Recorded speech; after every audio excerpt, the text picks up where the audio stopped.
Coronavirus en Belgique, au cœur des soins intensifs de Jolimont et Ambroix Paré. Après le reportage dans l'ombre du virus, les équipes de la cellule investigation de la RTBF sont retournées dans deux hôpitaux, ceux de Jolimont, La Louvière, et Ambroix Paré, Mons, pour voir comment la situation avait évolué.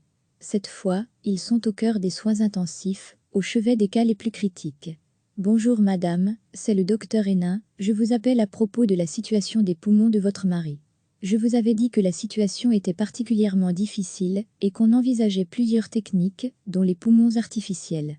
Mes collègues ont pu mettre ça en place, ça s'est bien passé. Mais vous devez savoir que, si l'on doit avoir recours à une technique supplémentaire, ça montre bien que la situation est critique. Ce genre de discussion, le docteur Pierre-Yves Hénin, médecin intensiviste du groupe Jolimont, commence à les connaître. Puisque les visites sont interdites, ce sont les médecins qui informent les proches des patients atteints de Covid-19. Il faut alors trouver l'équilibre entre espoir et réalité. Le plus difficile, c'est que les familles ont tendance à retenir le positif, même si ce n'est que 5% de mon discours, observe le docteur Hénin.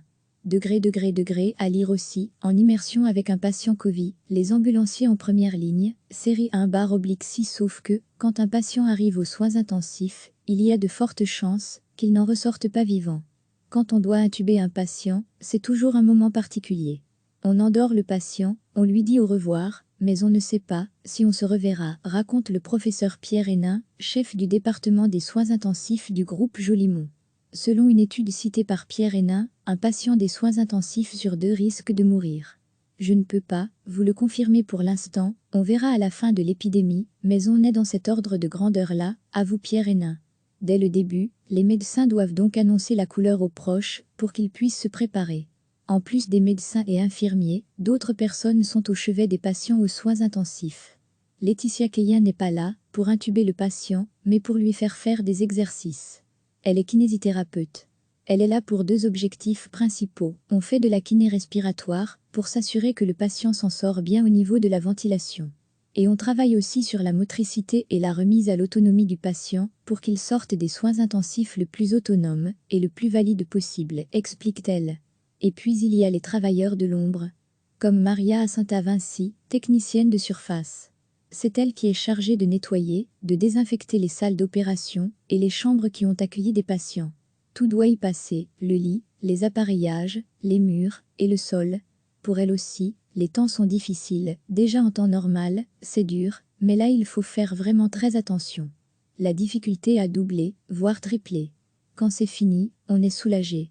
Des bâches d'isolement, des machines dans tous les coins, des hommes et des femmes qui avancent masqués, l'hôpital n'est pas le même, mais l'ambiance n'a pas changé. À Ambroix Paré aussi, les médecins et infirmiers ont énormément de boulot pour soigner les patients qui souffrent du Covid-19. Des infirmiers d'autres services sont venus prêter main forte à leurs collègues des soins intensifs. L'un est dans la chambre d'isolement, l'autre prend des notes et va chercher ce qu'il faut pour soigner le patient. À lire aussi, en immersion avec un patient Covid, dans une unité de soins intensifs, série 4/6, mais cela ne suffit pas toujours. Durant le tournage, une patiente est décédée sous les yeux de notre équipe. Elle était considérée comme irrécupérable. Après la réunion entre les médecins et les infirmiers, et après avoir discuté avec la famille, on a décidé de ne pas en faire plus, pour éviter de verser dans l'acharnement thérapeutique, commente le docteur Lionel Aantjean, intensiviste à Ambroix Paré. Ce n'était pas le premier décès dans cet hôpital situé dans la région la plus touchée de Belgique. Et ce ne sera probablement pas le dernier. Retrouvez le reportage de Thomas Rorive, Gary Wantier et Laszlo Bottiglieri, ce dimanche soir vers 20h, sur la Une et sur Ovio. Recevez chaque matin l'essentiel de l'actualité.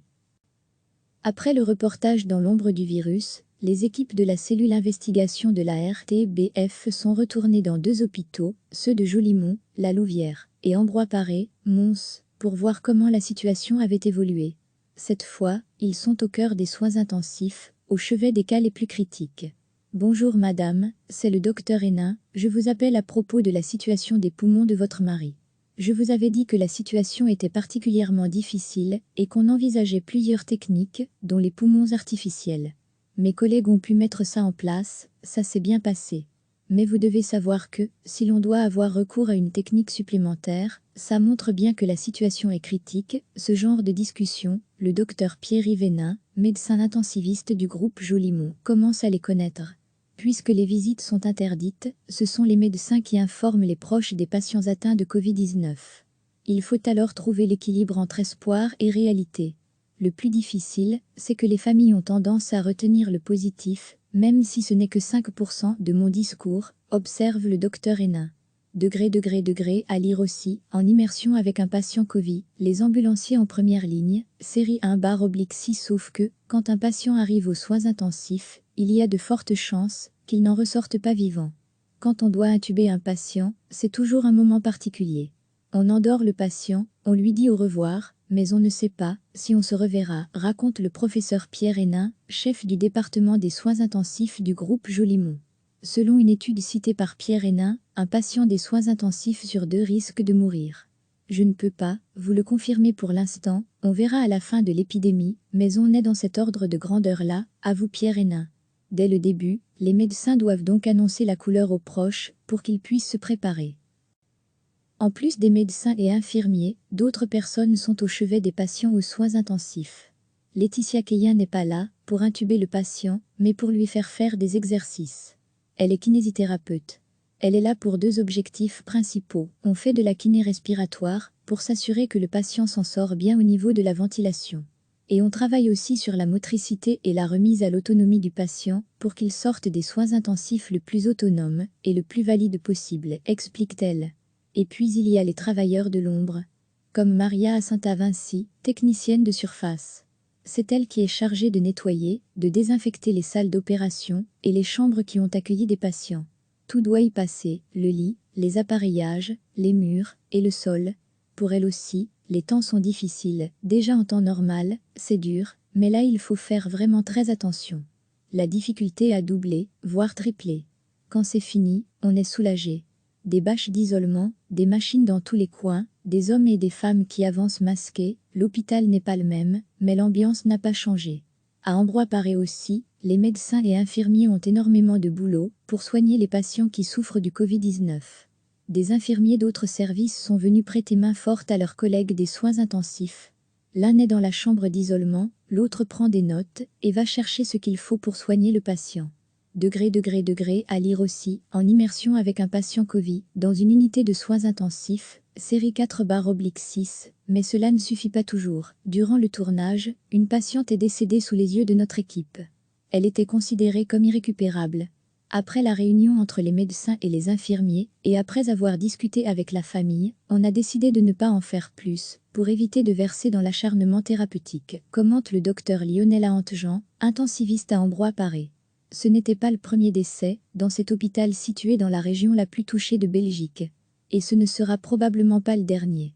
Retrouvez le reportage de Thomas Rorive, Gary Wantier et Laszlo Bottiglieri, ce dimanche soir vers 20h, sur la Une et sur Ovio.